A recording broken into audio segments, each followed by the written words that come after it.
Hello, नमस्कार दोस्तों। आइए, बहुत दिनों बाद अब चैनल पर वीडियो पड़ रहा है। उम्मीद करते हैं आप लोग आगे की पढ़ाई करते होंगे और अब तक जो भी छूटा है उसके लिए हम क्षमा चाहते हैं। आप सब हमारे यूट्यूब चैनल पर जुड़े रहिए। अब से रेगुलर हमारी वीडियो आप तक पहुंचेगी। तो आज जो हमारा उसके आगे जो टॉपिक है वह है हिमांक में अवनमन। हिमांक में अवनमन।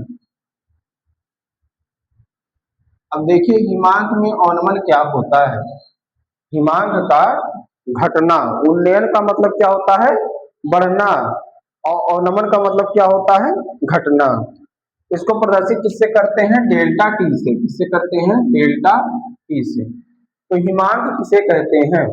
अब पहले हम लोगों को पढ़ते हुए चले आ रहे हैं कि हिमांक क्या होता है कि जैसे हिमांक यानी जिस ताप पर द्रव हमारा बर्फ में बदलता है, यानी द्रव क्या होता है? ठोस में बदल जाता है, वही उसका हिमांक कहलाता है। लेकिन अब क्या है, डिफिनीशन आपकी चेंज हो जाएगी। किसी द्रव का हिमांक हिमांक वह ताप होता है वह ताप होता है किसी द्रव का हिमांक वह ताप होता है वह ताप होता है जिस ताप पर जिस ताप पर जिस ताप पर द्रव का वाष्प दाब द्रव का वाष्प द्रव का वाष्प दाब उसकी ठोस अवस्था के उसकी ठोस अवस्था ठोस अवस्था के अब ठोस अवस्था मतलब जिस अवस्था में वह जमता है, ठोस अवस्था के वाष्प दाब के वाष्प दाब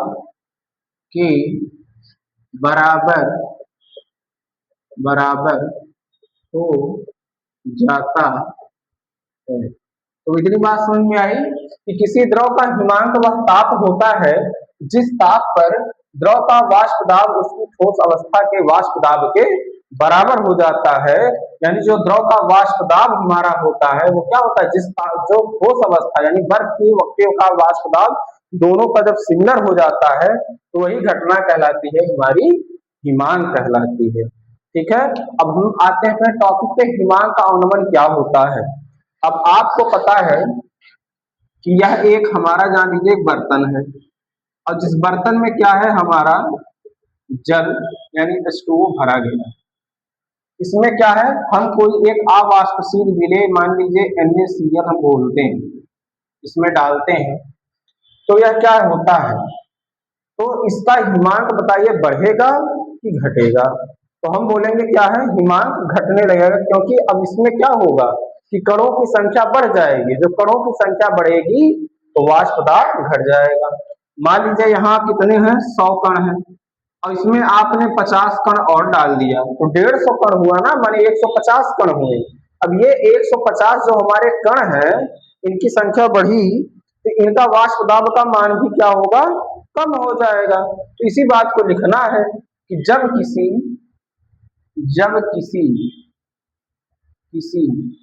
शुद्ध विलायक शुद्ध विलायक में अवाष्पशील विलेय अवाष्पशील विलेय विलेय को घोला जाता है। अवाष्पशील विलेय को लिख दे रहे हैं, घोला जाता है घोला जाता है। अब अवाष्पशील विलेय को घोल दिया गया, ठीक है, तो क्या होगा?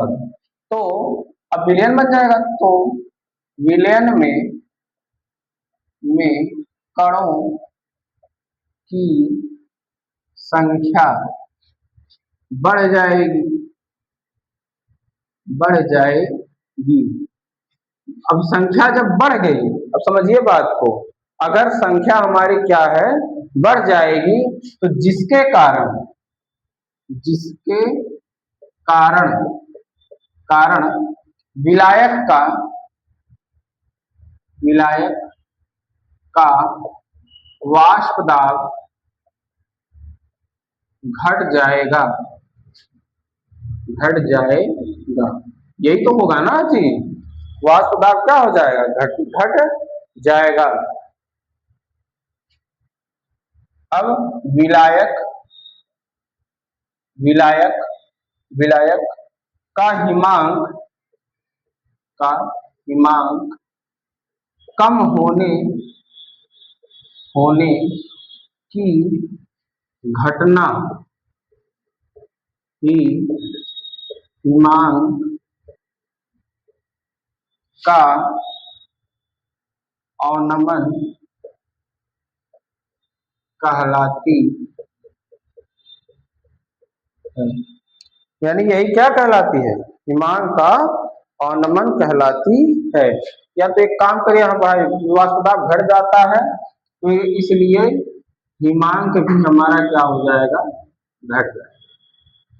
और हिमांक के घटने कम होने की घटना ही क्या कहलाती है, हिमांक का अवनमन कहलाती है।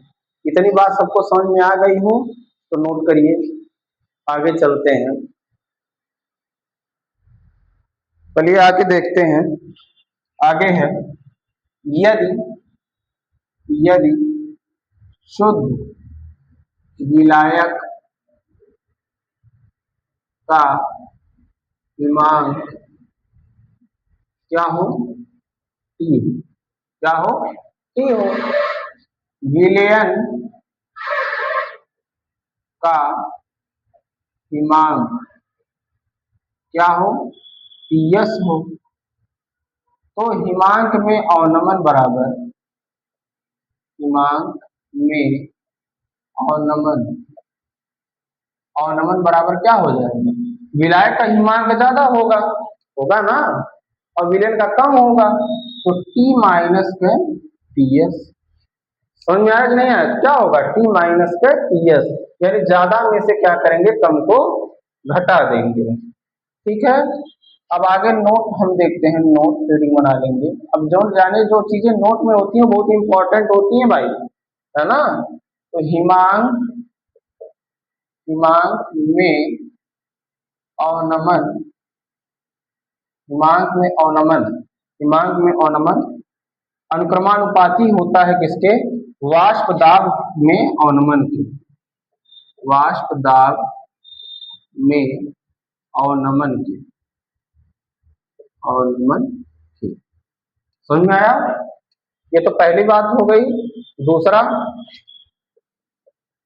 हिमांक में अवनमन हिमांक में अवनमन अनुक्रमानुपाती होता है किसके, मोललता के। किसके होता है, मोललता के।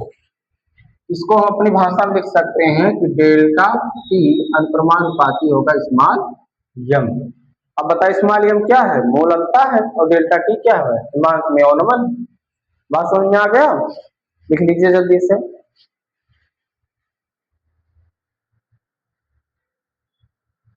आइए देखिए, इसी में टॉपिक और है, मोलल अवनमन स्थिरांक। मोलल अवनमन स्थिरांक, ठीक है, मोलल अवनमन स्थिरांक यानी के यम।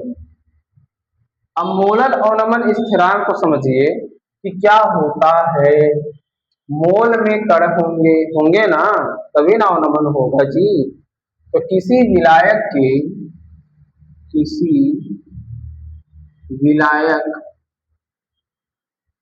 विलायक के 1 किलोग्राम 1 किलोग्राम 1 किलोग्राम विलायक के 1 किलोग्राम में अवाष्पशील, अब ध्यान दीजिए, अवाष्पशील है, अवाष्पशील विलेय विलेय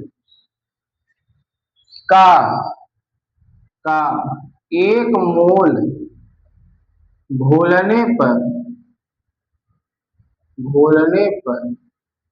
हिमांक हिमांक में जितनी जितनी कमी आती है, जितनी कमी आती है वही क्या कहलाता है, मोलल अवनमन स्थिरांक कहलाता है। यानी लिख दीजिए उसे क्या बोलते हैं, केएफ कहते हैं, केएफ कहते हैं। तो फार्मूला होता है स्मॉल एम बराबर 1000 into KF into small W अपान delta T into capital W. जहां स्मॉल एम बराबर क्या होता है, अब इनके बारे में, जहां स्मॉल एम बराबर होता है विलेय का अणुभार, विलेय का अणुभार। अब आपको पता है कि केएफ बराबर क्या होता है, केएफ का मान हम यही तो मान रहे हैं, मोलल अवनमन स्थिरांक, मोलल अवनमन स्थिरांक। अब ये क्या है, स्मॉल डब्लू है, स्मॉल डब्लू जो होता है विलेय का भार, और डेल्टा टी क्या है, डेल्टा टी भी अभी हमने पढ़ा है, हिमांक में अवनमन, हिमांक में अवनमन। अब इसके बाद कैपिटल डब्लू क्या है, विलायक का भार, विलायक का भार, विलायक का भार होता है। जल्दी नोट करिए। चलिए ठीक है, आज की क्लास यही खत्म होती है। इसके आगे आपको कल वीडियो अपलोड मिल जाएगा। तब तक के लिए धन्यवाद।